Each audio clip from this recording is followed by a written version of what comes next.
¿Qué tal? Bienvenidos a un nuevo programa de crisis y conflictos del siglo XX aquí por TLV1. Y así como nos hemos ocupado de las operaciones navales 43-44 en el programa anterior, ahora nos vamos a ocupar de las operaciones aéreas en el mismo periodo, ¿no es así? Claro, efectivamente, porque hay una analogía en realidad, no una analogía en cuanto a operatoria, pero sí una analogía en cuanto a problema geoestratégico que se presentaba entre la guerra aérea y la guerra naval. Lo mismo, primero un desarrollo alemán aparentemente imparable en materia de bombardeo aéreo, y luego un reflujo y ya directamente un repliegue. Pero, como pasó con todos los teatros de operaciones terrestres y navales también, los alemanes no es que sufrieron una debacle.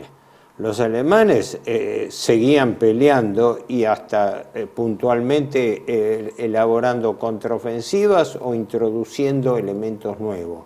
Esto en el caso aéreo es importante también, porque acá lo que está, me parece, el problema de fondo es uno.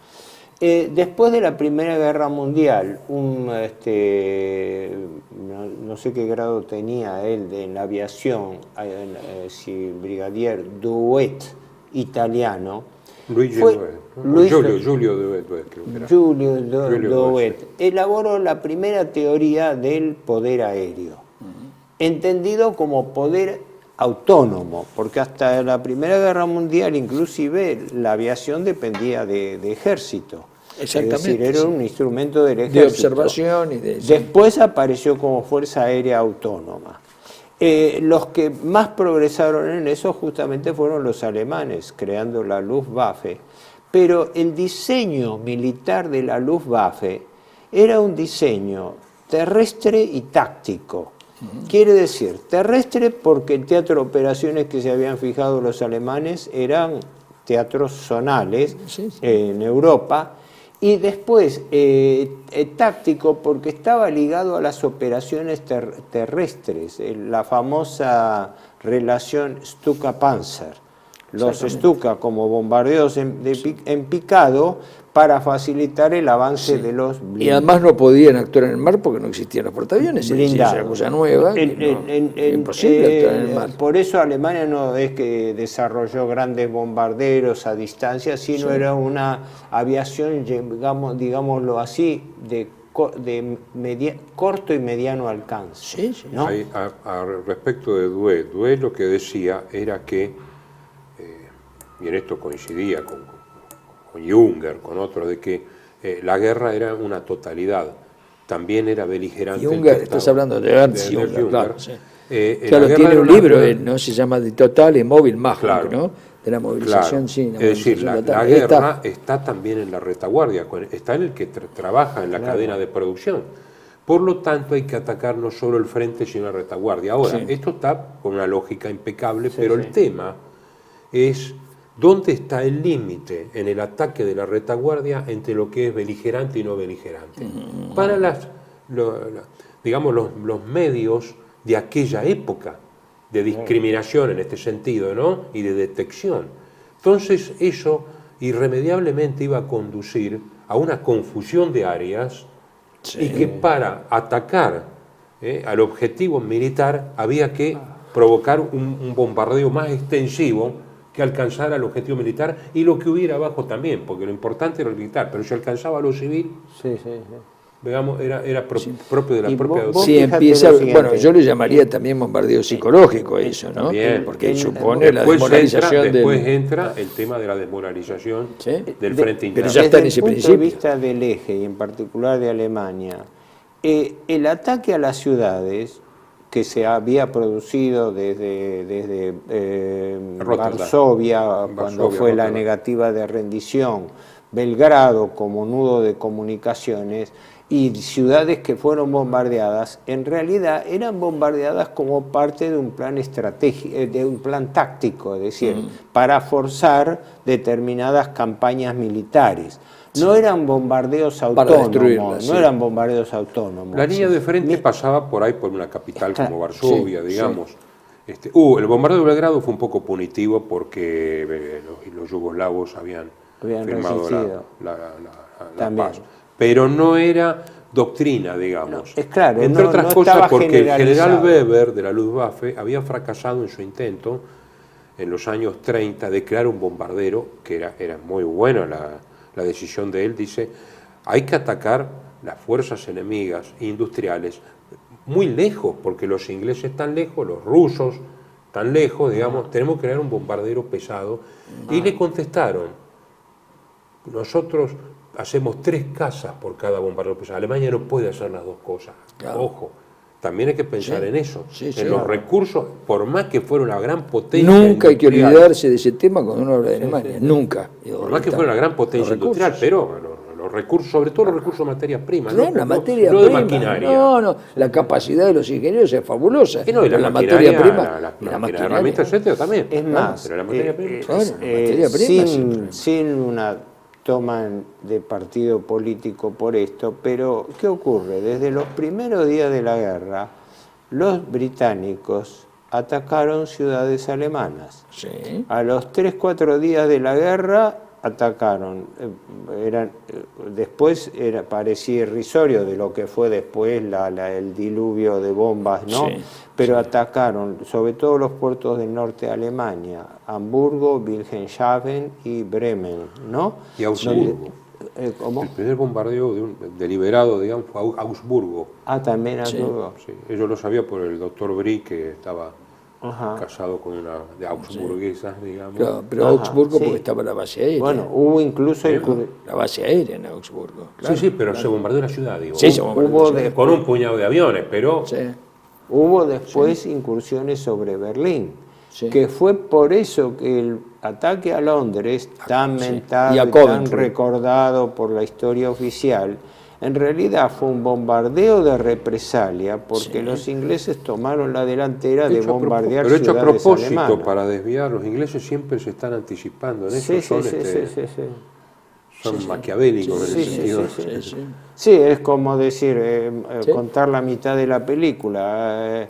Primero yo, cuando nadie me ve o lo hago en pequeño, un golpe. Y después, cuando viene la represalia, me declaro ¿De dónde víctima. viene la doctrina punitiva británica? Viene de las operaciones de contrainsurgencia en Irak, en Medio Oriente, en los años 20.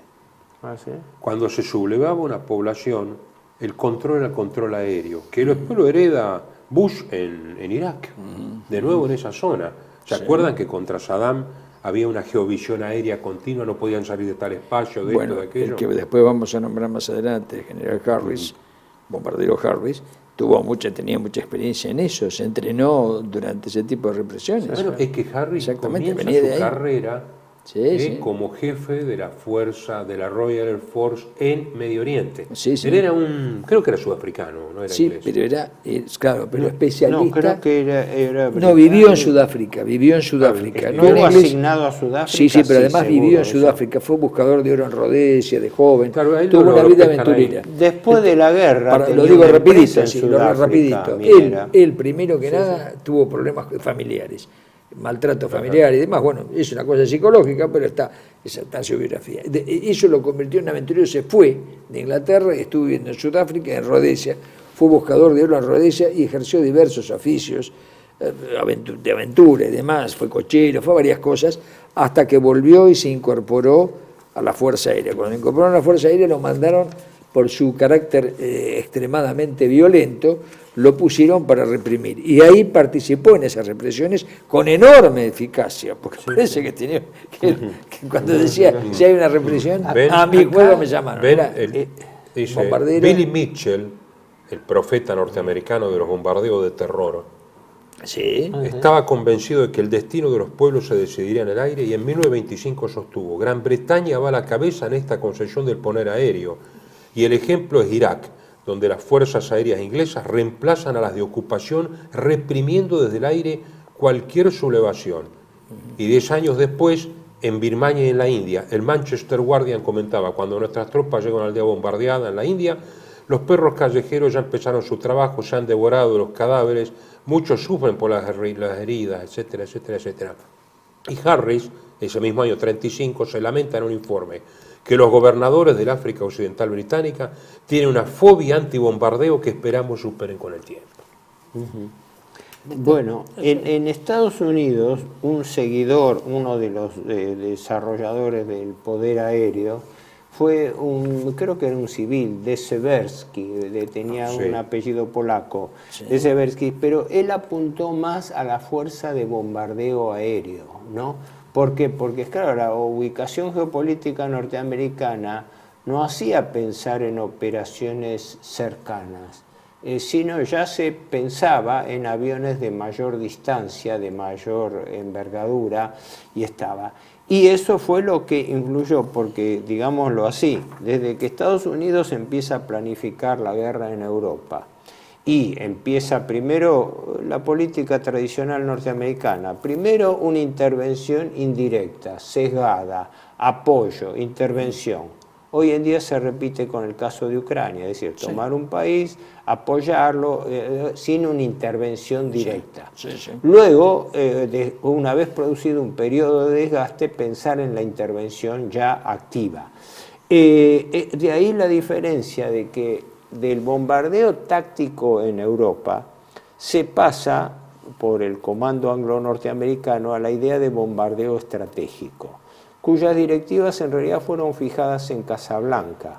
Cuando hablamos de Casablanca, recordemos que la conferencia de Casablanca, en enero del 43, en realidad duró 2 semanas, y uno de los principales problemas, aparte de la rendición incondicional del frente ruso, etc., pero el principal problema operativo que resolvieron los norteamericanos fue lo que llamaban el Comando de Bombardeo Unificado.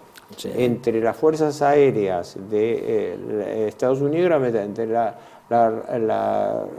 Royal Air Force y la USAF, ¿no? Y en eso se basó la idea del bombardeo estratégico. De concepto para los espectadores, ¿cuál es la diferencia? El bombardeo táctico esencialmente es poner la aviación al servicio de las operaciones militares terrestres. Es decir, bombardeo táctico en el terreno, en la operación, en el desarrollo de una batalla, de una campaña, etc. El bombardeo estratégico, en cambio, es el bombardeo independiente del aspecto táctico. Es el bombardeo pensado en escala de debilitar al enemigo. Era la segunda parte de la teoría. En todas sus fuerzas. Es decir, por eso, desde ya apenas entrado el 42, la principal preocupación técnica anglo-norteamericana era cómo coordinar el bombardeo estratégico, porque como ellos no iban a invadir Europa, cuando se discute en Casablanca, el desembarco en Sicilia se hace en julio del 43. Pero la operación Overlord de desembarco en Normandía se pospone 1 año, y le anticipan a Stalin que antes del año no iban a poder meter pie en Europa. Pero le ofrecían... Se planeó para mayo del 44 y se hizo junio. Pero le ofrecían como compensación el poder aéreo, que fue altamente, desarrollado para bombardeo sobre Alemania. Y sobre países ocupados. Y países ocupados. O aliados. Y aliados, que ahí hubo un aspecto bastante cuyo antecedente en la Carta de Atlántico y en la Conferencia de Casablanca está muy claro, porque la rendición incondicional supone a los 2 países beligerantes, es decir, a los 3, bueno, también incluían a Japón, todavía no habían incluido a Japón, perdón, eran Alemania e Italia, todavía no había entrado Japón, es decir, a los 2 países beligerantes o a cualquiera que los apoyara o tuviera una relación con ellos. Entonces, era muy amplio el concepto. Ahora, hay que hacer una distinción de fondo. Por eso ahí entre lo táctico, como dice acá Héctor, lo táctico militar y lo estratégico. Pero hay una distinción de fondo fundamental entre el bombardeo británico y el estadounidense. A pesar del comando unificado, la doctrina de ataque a los recursos del enemigo es totalmente distinta. Los Estados Unidos atacaban, podía haber daños colaterales, como se dice después, pero atacaban blancos militares. Los ingleses atacaban de noche, que es muy difícil precisar. Por supuesto. Blancos civiles. Blancos totales. Sí, que es blanco la total. táctica de Harris, justamente que ante la confusión que puede presentar la doctrina ver, de Por Wade, eso digo, Harris lo el que bombardeo vos- táctico, Lo- por eso quería decir esto, el Horacio- bombardeo táctico es militar, Horacio- el bombardeo estratégico pasa a otro terreno, Claro, es político. Lo que vos decís fue ¿Entendés esto, no? enunciado en Casa Blanca como directiva point blank, Sí. que se traduce como directiva a quemarropa, ¿no? O sea, a matar, a no Sí, discriminar pero al esa es la adversario. propuesta británica que los norteamericanos formalmente adoptan, pero no aplican sino hasta el final de la guerra. En A enero ver, del 45 ellos ametrallan población. A ver, el tema es así. Hubo una primera etapa donde el primer objetivo del bombardeo estratégico era la industria alemana y fundamentalmente la industria de guerra. Sí, por eso era militar, eso era puramente militar. El objetivo era primordialmente militar. Sí, claro. Luego se fue ampliando por determinados sectores que hicieron determinados departamentos para ocuparse de esos bombardeos especializados. Eso empezó con el bombardeo a puertos, que ya los británicos habían hecho, el bombardeo a las comunicaciones, los ferrocarriles alemanes, a la energía, petróleo, energía, eso fue blanco también, lo tenían sectorizado, incluso tenían Munición, sectorizados exacto. represas. Los ingleses hicieron un bombardeo con las represas del Ruhr, sí. que bombardearon y provocaron inundación con muerte de civiles. Todo eso son objetivos válidos. Fueron escalando, fueron increyendo. son válidos. El Yo lo tema que es- distinguía entre lo militar y lo estratégico, que lo estratégico es político, ya no es militar, sino que Claro.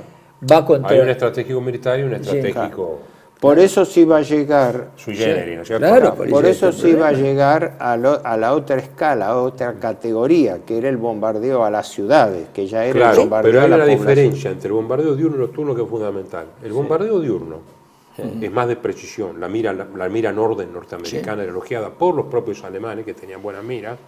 Sí. Y fíjense que los grandes bombardeos estadounidenses del 43 y hasta Normandía son con grandes pérdidas de aviones, porque es diurno, a pesar de su excelente bombardero, el B-17 Flying Fortress, hasta que no tiene las escoltas de Mustang de gran radio de acción, sufren grandes pérdidas. Los ingleses de entrada, con el pretexto de que ellos tienen capacidad para bombardeo nocturno, probado, etcétera, etcétera, que en realidad no es así, pero sobre todo porque el Lancaster, que es el mejor avión que tiene, no hablemos del Stirling, del el Halifax, Avro Lancaster. son muy lentos y hubieran sido barridos totalmente del aire si hubieran hecho bombardeos diurnos. Sí. Entonces los emplean en táctica de alfombra, a partir de que Harris en junio, creo, del 42, ordena el primer Es que, a ver, bombardeo sobre Horacito, vos que Colombia. sabés más de la parte técnica, el Lancaster está diseñado para eso.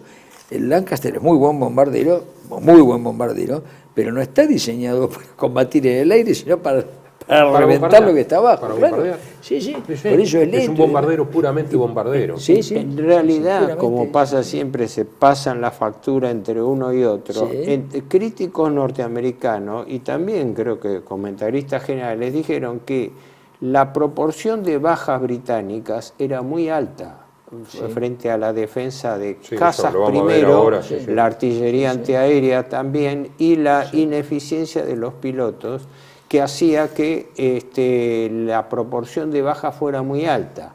De ahí que se estableció después formalmente que los norteamericanos se encargaban del bombardeo diurno porque podían concentrar más cantidad de aviones. Y eran la más política potentes. de los 1000 bombardeos con custodia, sobre todo de que apareció el avión de caza Mustang de protección. Frente a Fin lo del cual- 43. fin del 43. Pero antes, En cambio, los británicos se reservaban el bombardeo nocturno que les prevenía menores bajas, ¿no? Pero que era a la vez de menor precisión. Lo que pasa es que después no sé si lo vamos a ver, si tenemos ahora, que es que el bombardeo nocturno en realidad se hacía con aviones, cazas de señalamiento que tiraban bengalas notables que indicaban el lugar de bombardeo. Pero hoy en día se sabe y se reconoce abiertamente que la ineficiencia de los lugares de bombardeo fue, para suerte de los alemanes, muy alta en los británicos, ¿no? Además, los mismos alemanes creaban señuelos, creando luces artificiales que hacían suponer en lo nocturno de que eran zonas pobladas. Por eso lo vemos ahora en el próximo bloque. Bueno, sí.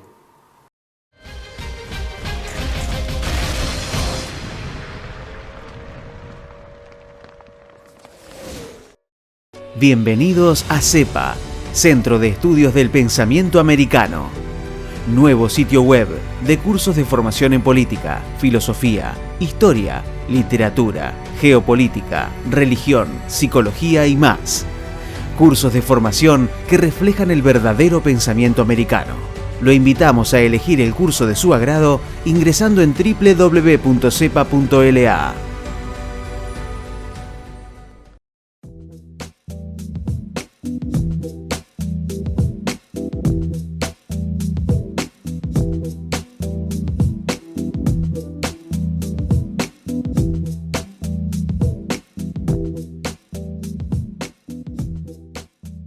Decir siempre la verdad primero tiene un precio. Dependemos de tu ayuda. TLB1, toda la verdad primero.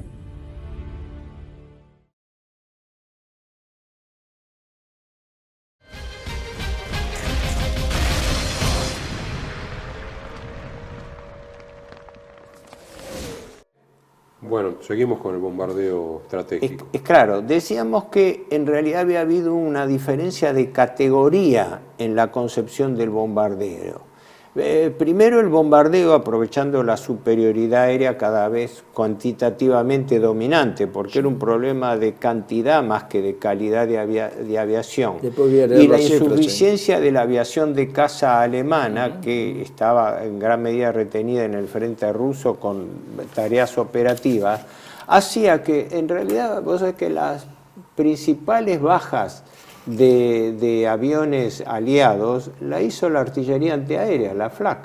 La Flak, que normalmente estaba dirigida por muchachitos jóvenes, es decir, había un oficial que dirigía la unidad de batería, pero quienes servían a la unidad antiaérea a veces eran muchachos jóvenes del barrio que correspondía a esa unidad. Que pasa de una concentración de artillería infernal, pues se armaba la barrera.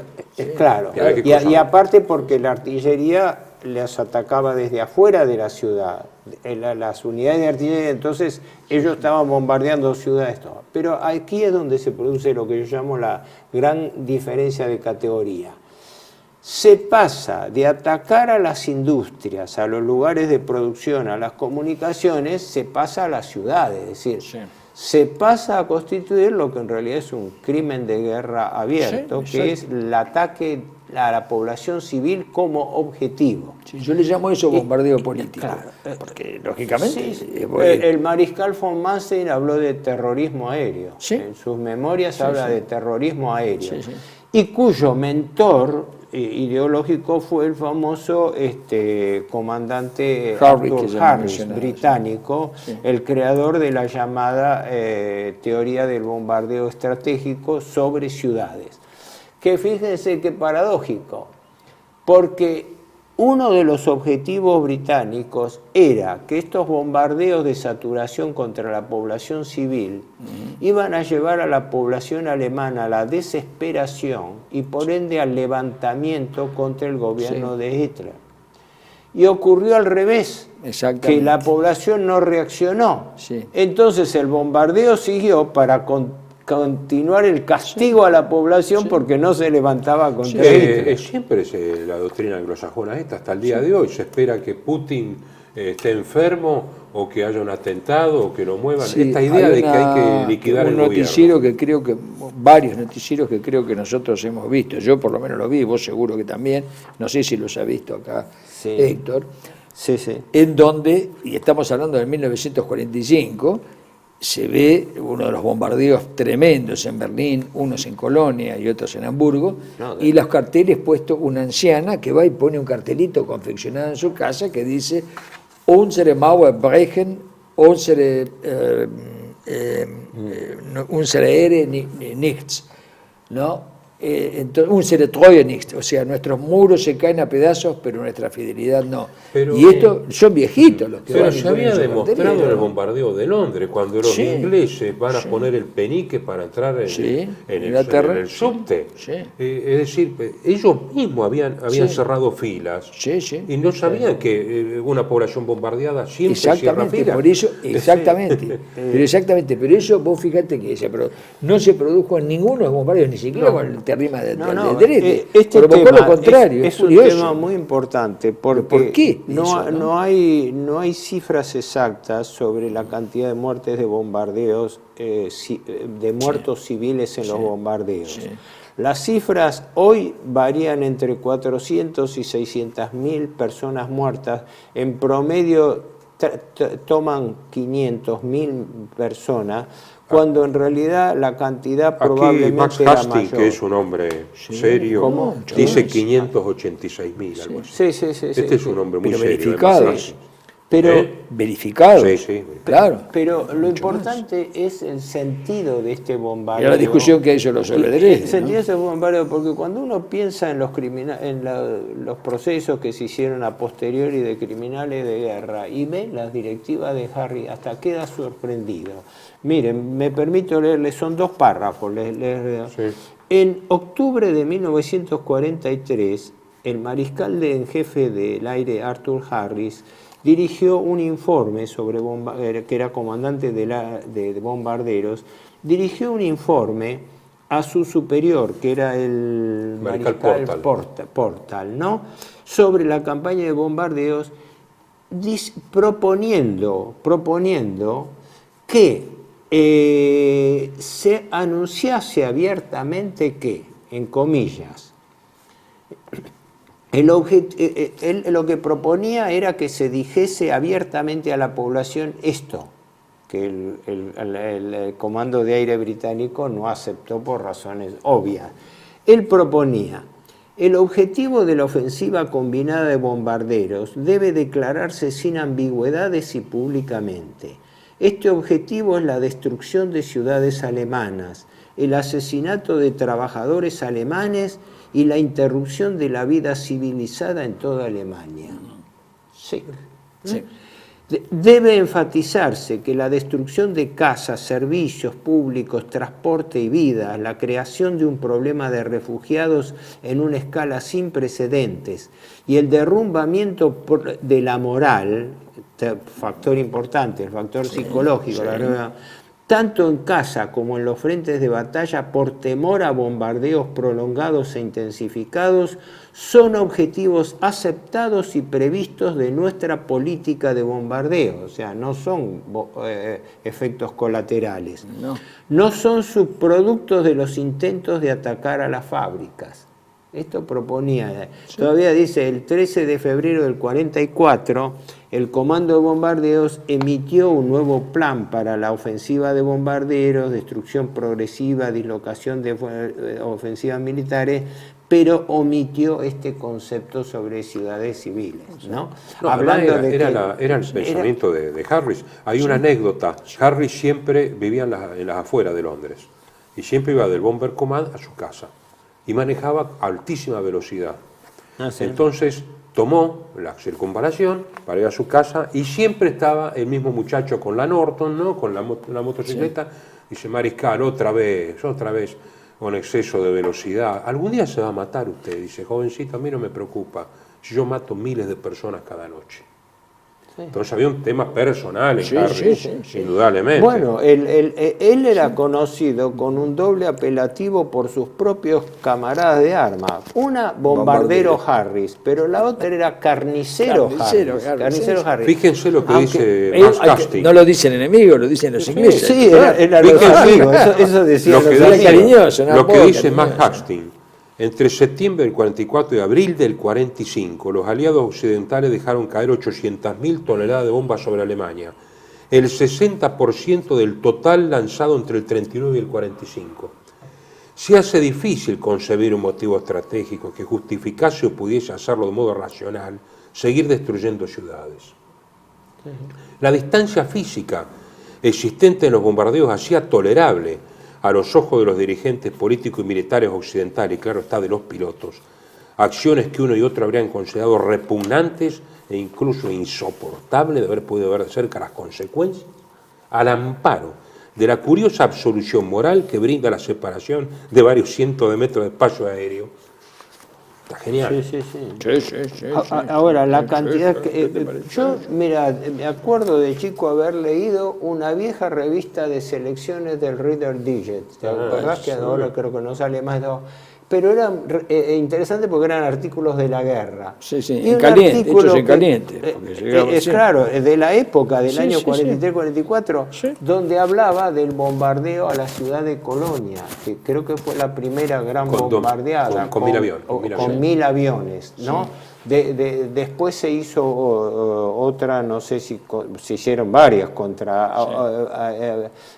y me llamó la atención el cinismo del articulista, que declaraba la llamada teoría de alfombra de bombardeo, ¿no? Donde era terrible, porque por ahí se tomaban avenidas de referencia para hacer un bombardeo, y eso sí se ocupaban los norteamericanos porque lo veían y podían planificar mejor el área a bombardear por bombardeo de saturación, ¿no? Como se ven en los aviones, descargando como vagón de carga indiscriminado sobre población civil. No, el bombardeo norteamericano, insisto, es un bombardeo más específico. No hay en la octava Fuerza Aérea Norteamericana. Al principio, después. No, hasta fin del 44. Sí, por eso. Sí. Porque la doctrina es esa. Y ahora vamos a ver los dos grandes bombardeos, pues hay que decir también la parte que es el de Ploesti y el de Schweinfurt, la fábrica de cojinetes. Sí, porque, ojo, que había bombardeos específicos, sí. Por ejemplo, aprovecharon, yo me acuerdo, no sé, como anécdota, que los británicos y también norteamericanos aprovecharon a bombardear en Holanda las fábricas de bombitas eléctricas Philips, ¿no? Porque eran la competencia de las y las fábricas Osram, ¿no? Elegían selectivamente. Incluso cosas insólitas, que dentro de la cuenca del Ruhr había determinadas empresas que notablemente se salvaban de bombardeos, y que eran empresas donde el capital accionario también era británico, ¿no? Empresas del grupo Krupp, de la metalurgia. Nunca fue bombardeada la Opel, los camiones alemanes, porque era General Motors. Claro. Exacto. Hubo una serie de casos de... Por eso muy en cuanto a bombardeo de precisión, pero la alfombra de bombardeo era algo más maquiavélico. No, la alfombra de bombardeo es todo lo que hay abajo. Ese artículo que yo leía todavía decía con todo cinismo, dice... Fue aplicada a la ciudad de Colonia y se arrasaron tantas manzanas. Que no se... Dice, y acotaba al final... Bonito problema para el Ministerio de Vivienda alemán. Sí, bonito problema para el Ministerio de Vivienda alemán, pero para la población alemana. Es decir, nunca acá hay un artículo sobre los bombardeos de Milán. De Milán. Sí. El tema de Milán es que cuando Italia se rinde, ¿qué hace punitivamente? Milán el era bombardeo. República de Salón. Sí, estaba en República Social, No, pero estamos hablando del 12 al 13 de agosto, en el interregno de que Italia... en el interregno. El bombardeo más horroroso ocurrido en Milán y en cualquier otra ciudad italiana. La noche del 12 al 13 de agosto. 504 bombarderos. 478 llegaron a la ciudad de Milán. Lanzaron 1.252 toneladas de bombas, 582 incendiarias y 245 blockbusters de 2 toneladas cada uno capaces de destruir una manzana. Alcanzados por las bombas, Castello Sforzesco, Palazzo Marino, Santa María de la Gracia, la iglesia San Fedele, la Galería Vittorio Emanuele II. Algunos bombas causaron daño en la catedral y en la planta de Alfa Romeo. Algunas en la planta de Alfa Romeo. Perdieron la vida 700 personas gracias a que 900.000 de 1.150.000 habitantes habían abandonado la ciudad. Al día siguiente de la nueva aliada, 134 Lancaster, 415 toneladas de bombas, Palazzo Sforzesco, Palacio Real, Teatro d'Alberme, Università Cattolica del Sacro Cuore, Basílica de Sant'Ambrogio, la fábrica Breda, Pirelli, Innocenti, J. Fraschini y el patio de trenes. A la noche siguiente, 186 bombarderos, 601 toneladas de bomba, la catedral, la Scala, el Ospedale Maggiore, la tienda de la Rinascente totalmente destruida. Los bombarderos fueron entonces suspendidos al considerar la RAF que el objetivo persuasivo había sido alcanzado y que proseguirlo causaría el aumento del sentimiento antibritánico. Ahora, de acuerdo a que estos, ¿cuál era el centro estratégico para el bombardeo? De acuerdo a Harry, el Duomo. El Duomo de Milán, la Catedral de Milán. Es increíble, ¿no? Sí. Bueno, no fue casual que, por ejemplo, en el bombardeo de Colonia... Ahí murió una tía abuela mía, mi tía Laugi. Sí. En el bombardeo de Colonia, la ciudad de Colonia alemana, es típico el bombardeo a la Catedral de Colonia, que después fue construida después de la guerra, pero que... pasa que realmente había que darle con una bomba atómica. Si vos entrás a la Catedral de Colonia, Horacio, si vos entrás, vos estuviste, a la entrada de la Catedral de Colonia, a la izquierda vas a ver una enorme bola de cemento y decís, ¿qué es esto? El búnker protector de las reliquias que había en la catedral, que las metieron en un búnker, porque no estaba libre eso de que fuera destruido, y se metieron en un búnker. Hay un búnker que todavía está donde estuvieron las reliquias, entre ellos, bueno, la catedral de Colonia es famosa porque tiene los restos de los Reyes Magos, ¿no? Los restos de los Reyes Magos fueron trasladados de Palestina y están ahí, ¿no? No, pero lo importante que veo yo es lo siguiente, acá por eso hablaba yo de un salto cualitativo. Hasta entonces, si bien ciudades fueron bombardeadas, atacadas y como parte de campañas militares, pero la Segunda Guerra Mundial innova, la innovación es que las ciudades, es decir, la población civil, es el objeto del ataque. Exacto. Bajo el eufemismo del bombardeo estratégico. No es una consecuencia secundaria, un daño colateral. No, diciendo, no, era por el eso ataque. Se lo nombra, como todas estas cosas, con un eufemismo. Siempre cuando hay un eufemismo, los no videntes son ciegos, es porque esas hipocresías siempre ocultan otra cosa. Bombardeo estratégico, bombardeo civiles. Incluso se hacían hasta críticas con respecto al, entre comillas, desperdicio que significaba atacar ciudades que no producían una ventaja militar directa, por ejemplo, para los norteamericanos, ¿no? Ellos preferían atacar indiscriminadamente medios de comunicación. Por ejemplo, la arbitrariedad de ataque a los medios de comunicación, trenes en primer lugar, pero carreteras y caminos secundarios, era terrible. Era terrible porque se atacaba a ciclistas. El 1 de enero se da una orden que desmerece a la octava Fuerza Aérea Norteamericana de atacar absolutamente todo lo que se moviera. ¿Parte de Eisenhower? Debe ser. Claro, yo creo que pedido de Eisenhower, a pedido de Eisenhower. Porque Eisenhower tenía este problema, creo que en algún momento lo hemos comentado, que él tenía era un problema psicológico, él tenía un odio especial a los alemanes, lo dice en sus cartas, oh Dios, cómo odio a estos alemanes. Y que creo que alguien dijo que era un problema semimístico, había sido testigo de Jehová. Sí, increíble, fue testigo de Jehová de joven.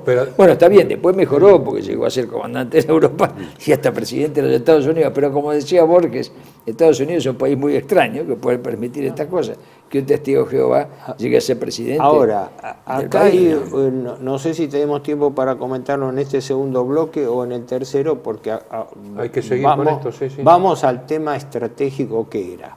Acá se planteó un problema estratégico en el mando aéreo y en la cúpula alemana, que era el problema de que frente a la disparidad de fuerzas, la aviación de caza alemana no estaba en condiciones de atacar semejantes formaciones de bombardeo, sobre todo cuando esos 1000 aviones, en realidad los 1000 aviones eran tomando la custodia de cazas, ¿sí? Entonces no se podía concentrar aviones haciendo daños aislados. Por eso comentaba que la mayor proporción de baja lo producía la artillería antiaérea y accidentes que eran muy frecuentes en los aviones. ¿Sí? Ahora, el tema es así, que frente a eso, Alemania en el año 43-44 estaba concentrada en el desarrollo de las armas secretas y fundamentalmente de las armas voladoras.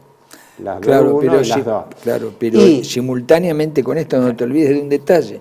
La discusión interna que hubo, encabezada especialmente por el general Kampfhuber, sí, sobre la fabricación de mayor cantidad de cazas. Y ahí había una discusión, claro, que Göring estaba indeciso en cuanto más bombarderos o más cazas. A eso iba, efectivamente. ¿Sí? David Irving, el suicidio de Buret. David Irving reivindica al mariscal del aire o general Milch, también Galland, que en su momento pugnaron para que los recursos se asignasen prioritariamente a la aviación de caza, a la fabricación de... Sí.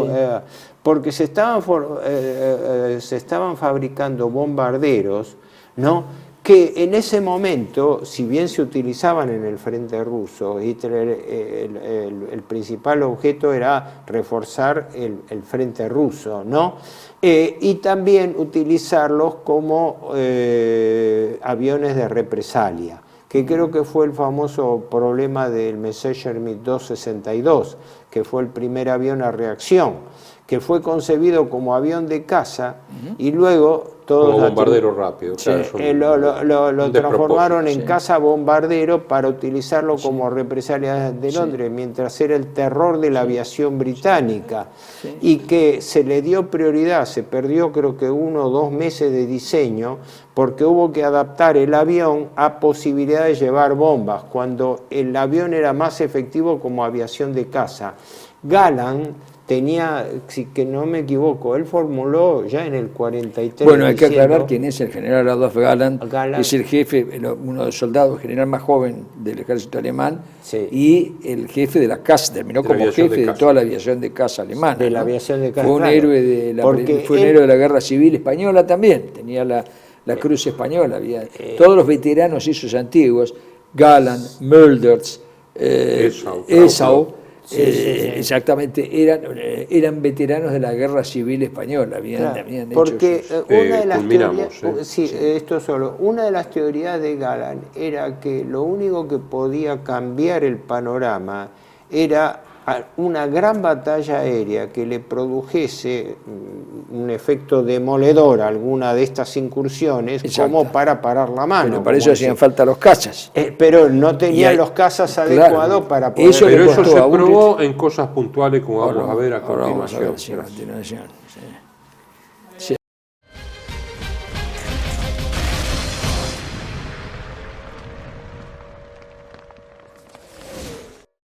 Bienvenidos a CEPA, Centro de Estudios del Pensamiento Americano. Nuevo sitio web de cursos de formación en política, filosofía, historia, literatura, geopolítica, religión, psicología y más. Cursos de formación que reflejan el verdadero pensamiento americano. Lo invitamos a elegir el curso de su agrado ingresando en www.cepa.la.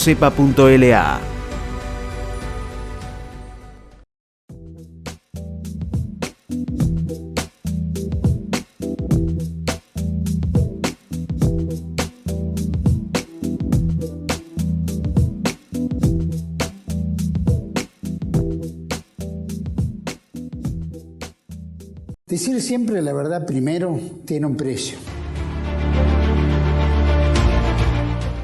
Dependemos de tu ayuda. TLB1, toda la verdad primero.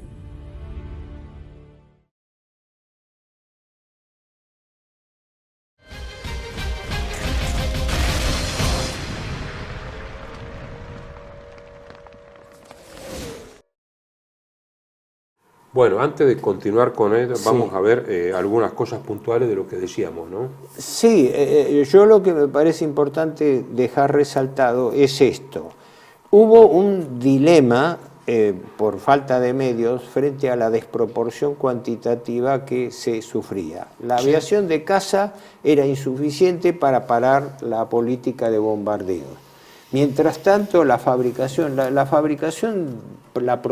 de aviones anglo-norteamericana era imparable. Y no nos olvidemos que los rusos a su vez también desarrollaron fuertemente. Creo que no se tenía una estadística si durante la guerra se fabricaron por el lado del eje cerca de 300.000 aparatos, tomando Italia también y Japón, ¿no? Pero del bando aliado fueron más de 672.000 aparatos. Solamente Estados Unidos, acá tenés, yo tengo acá este dato, de 1941 al 44 se fabricaron 300.000 aviones, y en el año 39 tenían 23, Estados Unidos, ¿no? Estados Unidos solo tenía 23.000 hombres, y después en el año 41 ya tenía 120.000, eso fue en progresión, hasta llegar en el tema de aviones a 300.000, y pilotos, bueno, había una cantidad monstruosa de pilotos, pero después, en cambio en Alemania, la producción total, 39-45 total, esta es la cifra que yo tengo, son 72.500 aviones. 140.000 aviones. 140.000, no 72.500 casas. Yo tengo estadísticas, pero no se pudieron usar. Lo mismo que los ingleses. Pero no se pudieron usar. El problema está en el que, stock claro, de aviones, pero no tenía una usar. Proporción de construcción de aviones de más del doble por parte en el 44 aliada. Alemania produce 44.000 aviones. Sí, pero no los puede usar. No puede usar por falta de combustible. Exactamente. Algunos modelos incluso. El 15%, el 20%. El problema de Alemania no es el material. ¿No? El problema es los hombres entrenados, que bueno, sobre lo es, todo pero en segundo lugar. y el tema del combustible. Sí. No obstante, pero la desproporción cuantitativa era la desproporción abrumadora. viene sobre todo a partir de enero 44. Vamos a tomar dos cosas puntuales. El ataque a Ploesti del 9 de agosto del 43, la operación Maremoto, concebida por la novena. Ploesti, el rumano, de extracción petrolera. Son 9 destilerías, 9 destilerías que producen el 36% del total consumido por Alemania e Italia subsidiariamente en ese momento, ¿no? El general Gerstenberg había ordenado la defensa de Ploesti de modo tal que le decían el acorazado terrestre. A Ploesti va un solo tipo de avión, que es el B-24, con una escolta del de doble cola, que es el P-38, que era el único que podía hacer operación a grande distancia. Parten del norte de África tomada. Exactamente. La novena Fuerza Aérea Norteamericana, ¿no? Sí. Contra los Messerschmitt 109 y 110, y el avión rumano, que es muy bueno, que parece un Focke-Wulf ILA-R-80, con un as que es el conde no sé cuánto, en el caso rumano. Mirá, el príncipe, Mijail Kantancuseno, el príncipe Kantancuseno, que creo que era coronel, bueno, digamos en la Fuerza Aérea, ¿no? 177 bombarderos B-24, con 52 casas, que son estos P-38. Pero los alemanes no tienen más de medio centenar de casas en el lugar. No sé el número de los rumanos, pero deben ser muy pocos también. Sí. Pero tienen baterías de artillería antiaérea infernales. La consecuencia, al paso por Bulgaria ya los atacaron los búlgaros y le bajaron 15 aviones. 44 derribados y 55 dañados, algunos irreparables, y otros internados en Turquía, 660 tripulaciones perdidas de la incursión norteamericana. Poco tiempo después, el 17 de agosto, el famoso ataque contra la fábrica de cojinetes de Schweinfurt, que es fundamental para... Estás hablando del 43 todavía. 43, sí. Claro, sí. La octava Fuerza Aérea. Sí. 2 fuerzas de bombardeo de ataque con el famoso B-17. Y P-47 de escolta, que es un avión rechoncho, no es el Mustang, pero bueno.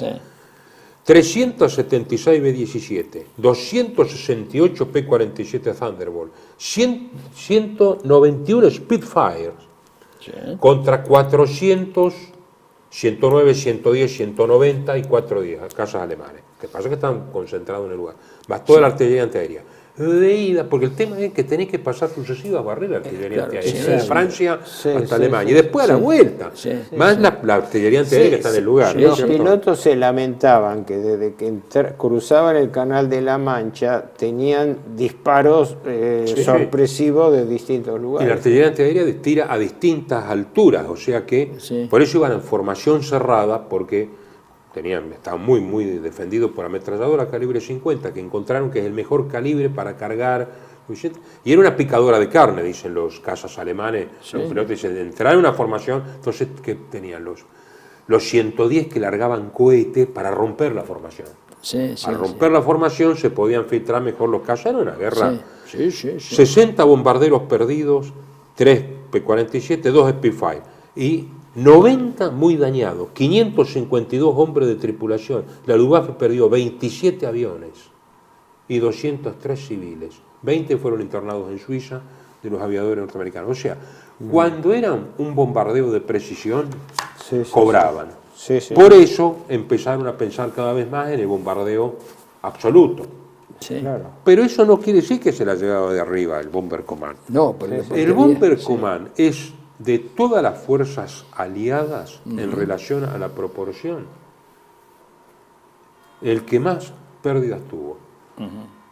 12.000 aviones y 55.000 muertos de todo el Commonwealth. Porque le largaban toda la casa, Horacito. Toda la casa, y la famosa casa nocturna, con aviones muy... Porque era un puño de acero que caía sobre las ciudades, largaban y se concentraban todo. Por eso la discusión interna, eso mencionarlo también, la discusión interna entre el general Kampfhuber y Göring por otro lado, y Udet de un lado también, es decir, que discutían qué hacemos, defendemos el territorio alemán estratégicamente o intentamos llegar, como pretendía Göring, a bombardearles en Londres.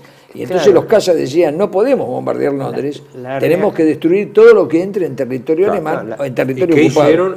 Armaron con la nariz artillada bombarderos que no se necesitaban en otro frente, que tenían el Dornier 217, el Junkers 88, con esa tremenda concentración de fuego de cañones de 20 milímetros, de 30 milímetros. A la noche venían los Lancaster, que eran incluso menores en velocidad que estos bombarderos bimotores, todos alemanes, y los hacían papilla, pero era un fogonazo. Ahora, volviendo al nudo de la después cuestión tenemos que mencionar la casa nocturna también, cómo pudiera haberse revertido esto según se discutía en su tiempo. Que el libro de Irving sobre la Luftwaffe, basado en los papeles de Milch. En los papeles de Milch, sobre todo, pero no fue el único Milch.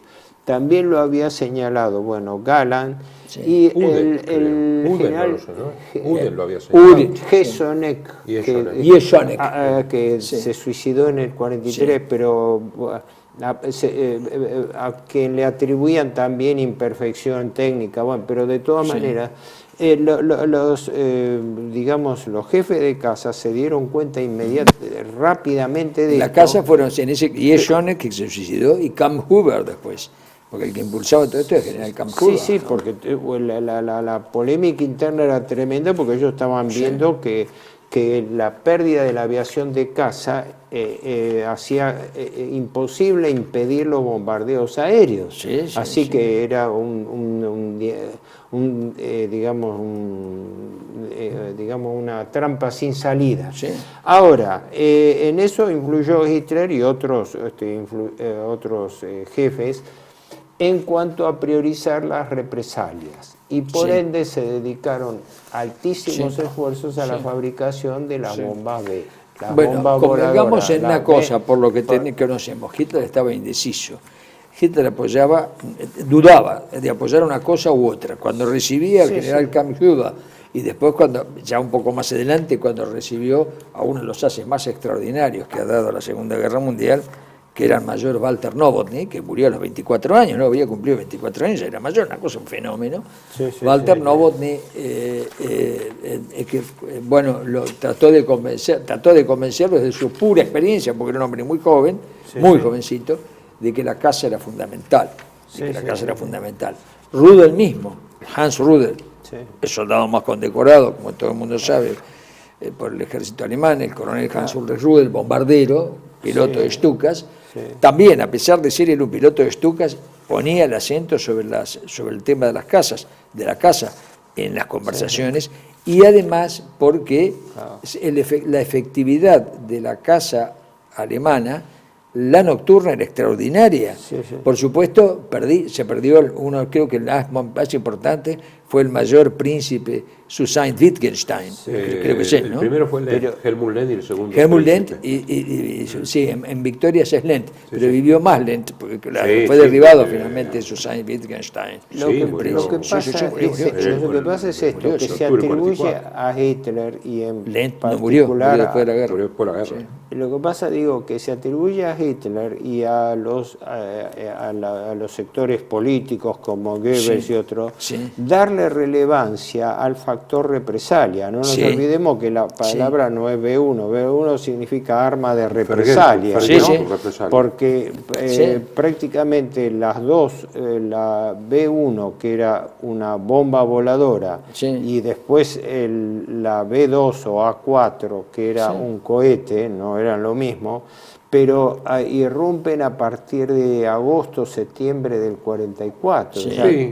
tardíamente. Julio, agosto. Pero se privilegia el bombardeo contra Londres de represalia, que no era solamente una cuestión de venganza, era una maniobra desesperada de último tiempo de forzar algún tipo de negociación, porque el gobierno alemán hackeado, la única forma que veía de salida, Hitler prácticamente se rescata de los verbales de él, de las versiones taquigráficas, que él, viendo la desproporción de fuerza, lo único que confiaba era la posibilidad de una capacidad de represalia, de daño suficiente como para forzar algún tipo de negociación. Sí, él tiene una obsesión a partir de mediados del 43, que es una gran victoria local o que nos permita una negociación mejor. Si eso es así, eso es así. Por eso lo que yo yo modestamente veo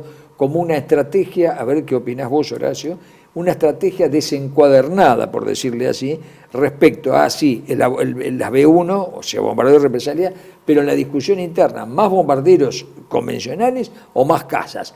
Ahí viene una discusión, y yo la veo desencuadernada, en el sentido de que razón tienen las tres posiciones son sensatas, pero ¿hasta qué punto obligar al enemigo a una negociación supone, por la cantidad de aviones que le derribaban los cazas, pero a su vez era un precio altísimo, porque los cazas eran todos ases de la aviación, que han llegado a cifras, porque a veces va a haber que citar algún día las cifras, es tal la cantidad de victorias que tienen, hombres que habían muerto a los 23 años, como el capitán Marseille, y eso en África, le llamaban la estrella de África, de Stern von Afrika, pero los ingleses le pusieron la estrella de África. Tenía 197 derribos a los 23 años. Yo redondeo esto diciendo, acá hubo una estrategia del número. En los dos frentes, en el frente ruso y en el frente occidental, la victoria aliada se debió esencialmente no a la capacidad, la habilidad, la inventiva del mando, sino al número, a la cantidad. Fue la estrategia de la cantidad, a diferencia de cuando uno piensa la operación de von Manstein y Guderian en las Ardenas, la ruptura, la misma operación, aunque fracasada después, de Barbarroja, la operación de los Balcanes, eran desde el punto de vista técnico-militar, eran obras maestras, es decir, el asalto a Creta, etcétera, eran aspectos revolucionarios de la guerra. Tácticos y estratégicos.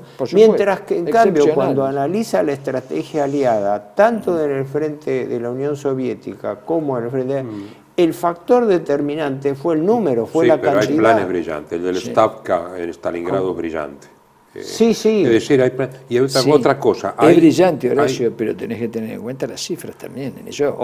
Cuando Alemania invade Rusia, el plan es brillante, pero también en lugares puntuales la diferencia estaba a favor de hubo Alemania. No un solamente, error no de es solamente evaluación alemán, evidentemente. Evidentemente. El error de evaluación alemán fue que... Pero además, no, además hay tecnológicamente hay un avance muy grande, tanto en Rusia como en los aliados. También, no olvidemos sí. que los bombarderos norteamericanos son superiores a cualquier otro. Y el caza Mustang, salvo al 262, que es de reacción, es superior a cualquier avión alemán. ¿Por qué? Por eso en manos de un piloto bisoño puede tener tanta victoria. Es un avión con muchas victorias. Porque, y esto lo dice muy bien, y con esto Faber, cuando habla de la defensa de Alemania, y el tipo lo que dice es que llega un momento en que Alemania queda como retrasada. Pero no, aquí dice, ¿no es cierto? Dice, porque... sí, tecnológicamente queda retrasada. Porque los motores de los grandes aviones no han sido desarrollados a lo largo del 41, 42, 43. Los aviones siguen siendo lo mismo. El Messerschmitt 109, el Focke-Wulf 190 es un avión más moderno, pero hay que meterle una nariz larga y motores de inyección. No tienen turbocompresor como tienen los norteamericanos, los alemanes. Pues los norteamericanos pueden ir a 10.000 metros de altura. Horacio, permíteme, pero hay yo veo una analogía con lo que pasó en la Armada con los submarinos eléctricos, con lo que pasó con los aviones a reacción alemanes. Sí, que son los no últimos. hubo tiempo, es decir, las armas existían, no eran fabuladas. El 262, no triciclo, sino con rueda trasera, es de mediado del 42 y quedó en el limbo. Hay un error de decisión estratégico gravísimo en Por Alemania, eso dije teniendo yo, las armas y no las desarrollan. yo dije una estrategia desencuadernada. Ahí se produce por los golpes que han lo sufrido. hemos visto, las discusiones que se producían. El caso Minch es un caso paradigmático porque, bueno, Irving le atribuye importancia, yo creo que no fue él solo, fueron varios de los jefes aéreos alemanes que vieron esto, la clave estuvo que Alemania no desarrolló debidamente a tiempo la aviación de caza y distrajo esfuerzos. Lo que está diciendo UDET y TOT, la organización TOT, más Mills, Speer, por el otro lado, en las discusiones, uno ponía la atención en un aspecto, otros en otro. El famoso Heinkel 177, Greif, el bombardero estratégico alemán, por doctrina alemana tenía que a cualquier avión atacar en picado. ¿A quién se le ocurre que un cuatrimotor tiene que atacar en picado?